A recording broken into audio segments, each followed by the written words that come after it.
Hi people, I've been asked by several people to make a video covering topics like charging, where to charge, tethered and untethered cables, the environment, costs and other facts of information regarding the owning of BEV. To start with, I'll touch on running costs.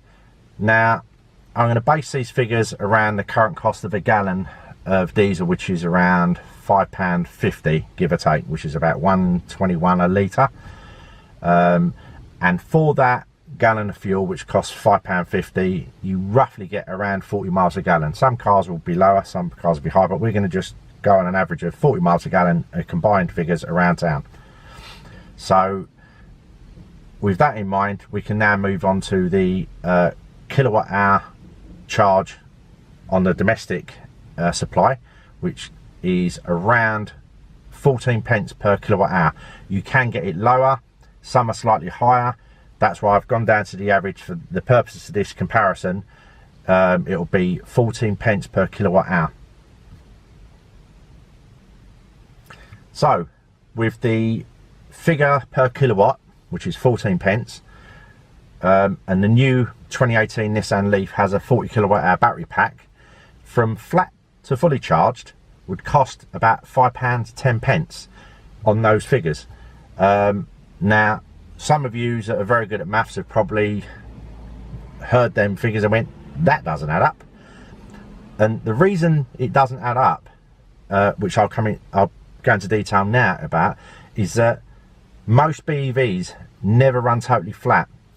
In fact, when the BEV comes to a halt, when the battery indicator is showing 0, you could actually travel a further 10% extra. So what's going on? Well, the manufacturers hold on to this 10% to help with the life of the battery.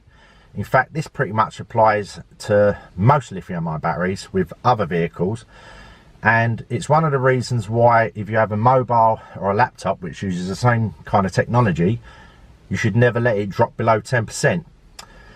And this reason they hold on to this 10% is basically to maintain a longer life in their cells.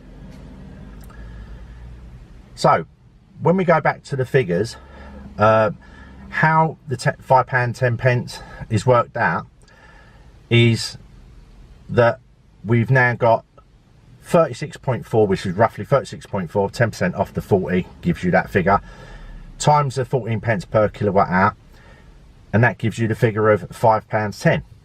Now, the figures earlier we discussed was regarding the diesel at £5.50.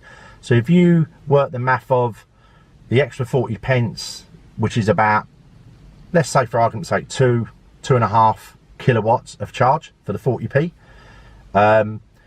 that will then give you an effective range of 172 miles for the same cost as that 1 gallon of diesel that will give you just 40 miles.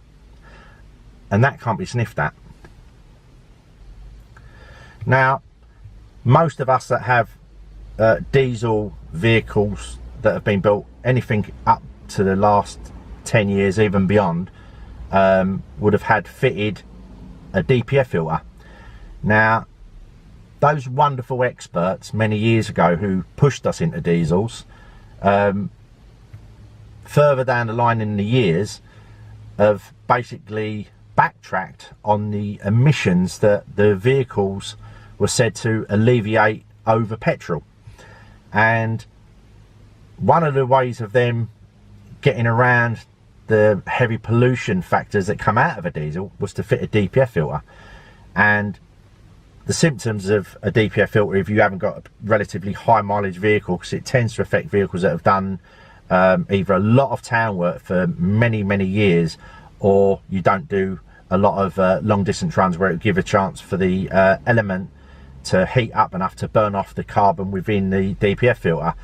And the symptoms are appalling. In my particular vehicle, you'll have like a kangaroo effect, just driving down the road with, like, as if it's got quite a few flat spots in the rev range. pulling out of junctions onto roundabouts. You'll just literally have no power. And this is without my engine light coming on. So, and a lot of people have engine lights they can take to the dealers that are under warranty. Some dealers will replace a DPF filter as a courtesy under warranty. When I say courtesy, some say it's a wear and tear item, so it's kind of a grey point. Obviously, but with the DPF filters that actually clog up, the way that I found to get around it is to actually use a high grade diesel. And the fuel that I actually use, which is basically V-Power diesel, is the way that I've cleared my DPF filter. Now, that actually costs me at the moment about £1.32 per litre. And on those figures, a gallon costs just over, I think it's about £6.15 or so, which is about 60 pence dearer than what I would have been if I was using normal diesel within the vehicle. Now, if you add up those costs on top of the original costs, for those 40 miles that I was quoting on diesel around town, or a combined figure, on my new Nissan Leaf, it'll be equivalent to 195 miles for what I was getting for 40 miles on my vehicle, and my vehicle doesn't actually give 40 miles to the gallon. So it's easy to work out how good EVs are at saving money on energy usage rather than traditional fossil fuels.